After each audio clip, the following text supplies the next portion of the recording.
Kalėdų stebuklas – dovana iš širdies. Kalėdos tai metas, kai žvaigždės šviečia ryškiau, o širdis prisipildo šilumos ir vilties. Mažame mieste tarp apsnigtų stogų ir žibančių eglučių gyveno šeima, kuri savo mylimam žmogui norėjo padovanoti ypatingą dovaną. Jis pastaruoju metu buvo pavargęs, pritrūkęs energijos ir gyvenimo džiaugsmo.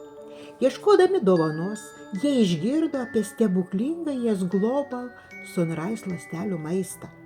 Gamtos ir mokslo dovaną, kuri maitina ne tik kūną, bet ir suteikia jėgų širdžiai vėl jausti gyvenimo grožį. Tai buvo ne tik produktas, tai buvo pažadas pasirūpinti, mylėti ir tikėti, kad kiekvienas rytas gali tapti nauju pradžios tašku. Kalėdų rytą, šiltai apsikabinę, jie įteiks šią ypatingą dovaną su žodžiais. Tai ne tik maistas, tai mūsų meilės ir rūpesčio simbolis. Norime, kad kiekviena tavo diena būtų pilna energijos ir šypsenų. Mes visada šalia. Dovana bus ne tik buteliukas su gamtos jėga, tai bus rūpestis, atsakomybė ir širdies šiluma, kurią gali duoti tik tie, kuriems nuoširdžiai rūpi.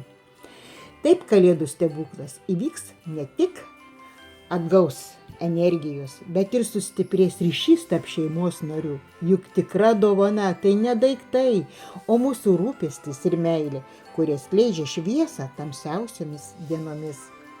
Tegul ši kalėdų istorija primena, kad stebuklus galime kurti patys, kai veikiame su širdimi.